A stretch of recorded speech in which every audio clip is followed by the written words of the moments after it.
In this video, I'm going to show you how to take partial profit on BloFin. Now, the first thing you have to do, of course, is sign into your account, and then you want to go to your trading tab on the dashboard. So go to spot or futures or whatever you're trading. Currently, I'm inside demo trading, which is of course available inside the platform as well. And it's going to work the same way with your live trading as well. I'm just going to show you this with demo paper money here for this tutorial, okay? Again, same way is going to be applied with live as well. So you want to scroll down to the bottom, and assuming you have a position already, which I do here, as you can see, you'll be able to see your positions down here. So just scroll down, and here are your positions.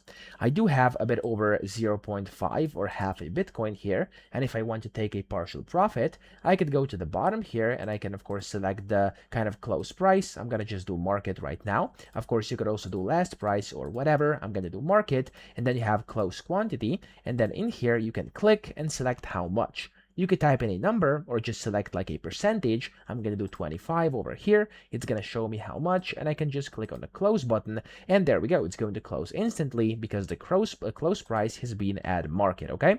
If, of course, you do last price, it's going to go to open orders, and you're going to have to wait for it.